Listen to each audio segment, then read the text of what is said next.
everyone, it's Jack from Cultaholic.com, back once again with another massive day of wrestling news. It's already been a huge week, what with Becky Lynch being pulled from Survivor Series, heel turns, title changes, new champions, all that sort of thing. And we have some more news to talk about right now. First, we're going to talk about WrestleMania 35 and the proposed main event for WrestleMania 35, at least according to Dave Meltzer. What could that be? And if it is even true, will it remain so when we reach April next year? Because plans obviously can always change. But I think on the surface, it's quite a good reflection of WWE's thinking at the time, because obviously Dave's got his sources here and there and that sort of thing. Also, we're going to talk about what JR had to say regarding the state of women's wrestling right now and who'd he'd have face each other for the two major women's belts at WrestleMania. And he did a little bit of fantasy booking as well. He talked about Survivor Series, but it was recorded before all the Survivor Series card changed. But it's interesting to get an insight into what he thinks of the women's product currently. And finally, a match on NXT last night tweaked ever so slightly the TakeOver WarGames card on Saturday night. So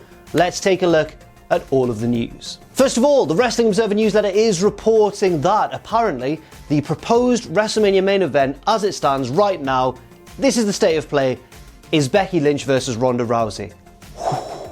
This match was of course meant to take place at Survivor Series on Sunday, and then the whole Nia Jax incident happened on Monday Night Raw, and now Becky Lynch, isn't clear to wrestle on Sunday. But it seems as though WWE are keen to move this forward to WrestleMania weekend, which is huge. It would not only be the first women's main event in WrestleMania history, it would also be just a mammoth match in terms of fan support. Look how over Becky's been right now. Look how over Ronda's been as well, but look how over Becky's been right now. And in front of a hot, kind of smarky WrestleMania weekend crowd, the reaction for that could be off the charts. Meltzer also recapped some of the other WrestleMania main events that have been talked about this year so far, one of which definitely won't be happening and one of which probably won't be happening or isn't as likely as Ronda versus Becky. The one that definitely won't be happening is Roman versus Braun Strowman, because obviously Roman Reigns has sadly had to take time off as he battles leukemia. But the other one was going to be Charlotte versus Ronda. Remember, that was talked about a lot in the aftermath of WrestleMania and in the aftermath of SummerSlam after Ronda's two big impressive performances. But now it looks as though everyone is behind Becky Lynch rather than Charlotte Flair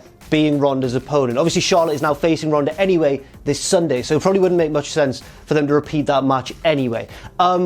Becky versus Ronda is an interesting one. Obviously they're both champions right now, which means that one of them would have to drop the belt at some point before WrestleMania and then presumably win a Rumble. I guess that's the way they do it. They could just switch one from one brand to another. There's various ways this could pan out, but I think the most likely course of action, if this rumoured main event is to be true, it would be for one of them to drop the belt. Most likely Becky, probably, because Ronda still hasn't lost yet. And then Becky would win the Rumble and then go on to WrestleMania. I think that sounds most likely. JR had some words as well on his podcast, but it was sadly recorded before all the changes to Survivor Series. So he kind of fantasy booked the Becky versus Ronda match. And you know what, even though that match has been called off, now that it's been rumoured for WrestleMania, it's kind of a cool idea, I think, from JR. He said that he reckons that Becky Lynch should have been caught in Ronda Rousey's armbar or some sort of submission and then pass out rather than tap out in a Steve Austin WrestleMania 13 sort of way. I fully agree with this. I think that's a wonderful idea. And you know what, even if that did happen at WrestleMania and Becky didn't win, because obviously I'd want Becky to win if that was the main event of WrestleMania, but if it didn't pan out that way and Ronda did win, that's a cool way of doing it. Maybe a double turn involved if they want to turn Ronda heel, and Becky would be the most over babyface on the planet. It would be amazing. JR also shed some light, not knowing that Becky versus Ronda was going to be delayed because of this whole injury to Becky. He also said who he'd like to see face each other for the two women's titles at WrestleMania. So he went for the Raw side, he went for Charlotte versus Ronda, and on the SmackDown side he went for Becky versus Asuka. Another match that we haven't seen, and one that I'd really like to see as well. I think they'd be a really good match together. So JR on fire recently with his analysis of the women's division in WWE.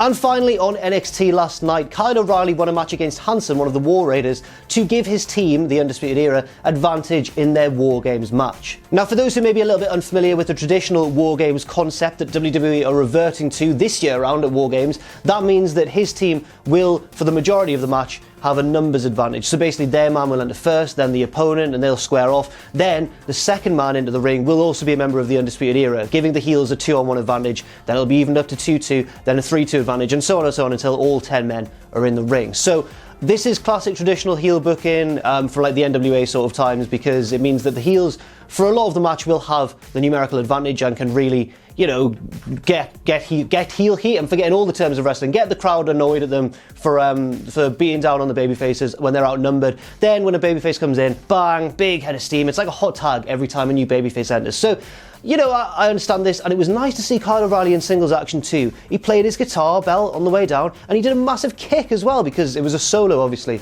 in this instance.